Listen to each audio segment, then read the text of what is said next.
မမြဲတဲ့သဘောရှိတယ်မမြဲတော့နေကြရမှာလားသိကြရမှာလားသိကြတဲ့အခါမှာမိမိရဲ့ခန္ဓာကိုယ်ကြီးကိုသယ်ဆောင်ပြီးကိုယ်ကိုသိချစ်ပါတယ်ဆိုတဲ့ကိုယ်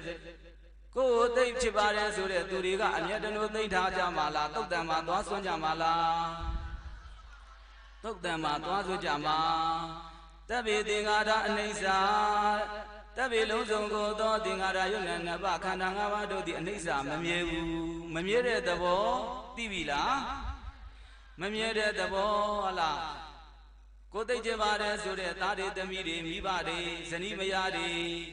ကိုနဲ့ပတ်သက်တဲ့သူတွေအားလုံးကတနေ့နေ့ဒီအချိန်မှာတေခွဲခွဲကြရမယ်ရှင်ခွဲခွဲကြမယ်ဟုတ်ရဲ့လားမာတိကောမာတုယလောကေဝိနာဗုဒ္ဓိနာဗုဒ္ဓိကာ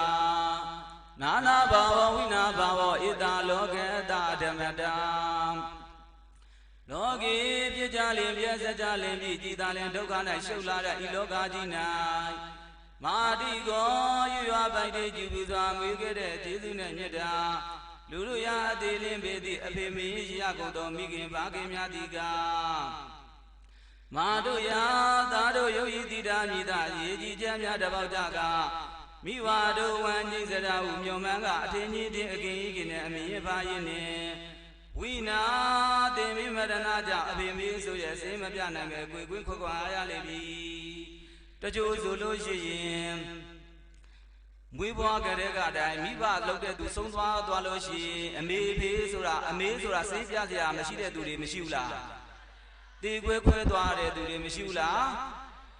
တချို့ကြတော့လေမိဘကမွေးဖွားကြစားမှာပဲသားတွေကိုမွေးလာတဲ့သားသမီးတွေကဆုံးရှုံးသွားတာတွေလည်းမရှိဘူးလားဗုဒ္ဓိကဓမ္မောဓမြင်မြင်ဝဲမရှင်နိုင်ကသာဥစ္စာဘောဟာတအားပြည့်တဲ့သာသမီရှာကုန်သောမိခင်ဖခင်များသည်ကဗုဒ္ဓိနာယင်သေးဥပါချမောဟသည်လောကထုံးစံတဏ္ဍတပြယရဏတော်ဝင်သားမျက်ရှင်သမီးမျက်ရှင်နှင့်ဝိနာဒါလည်းပြင်မနိဒအဖေမေခမမှာသာရင်ပင်မဲ့တဏှာရဲစပဲလို့ခတ်တုတ်တုတ်ခွဲခွာရလိမ့်ပြီမိဘလုံးတဲ့သူတွေနောက်ဆုံးချိန်မှာကိုယ့်ရဲ့သားသမီးတွေကနေအမေရဲ့မတော်ပါနဲ့အောင်လို့ရင်ခွဲမတ်မိခင်လှုပ်တဲ့သူဖခင်လှုပ်တဲ့သူတွေမထွက်ခွာမတော်ပါနဲ့အောင်လို့တားလို့ရပါမလားဘယ်လိုပဲအသေးနာနာအတန်ပဲနာနာဩဟေ့ပြီးရောမတော်ပါနဲ့အမေရဲ့အဖေရဲ့လို့တားလို့ရပါမလားဘွားလဲငါသားပဲငါသမီးပဲဆိုပြီးတော့မထားခြင်းနဲ့လဲထွက်ခွာသွားကြတဲ့သူတွေမရှိဘူးလား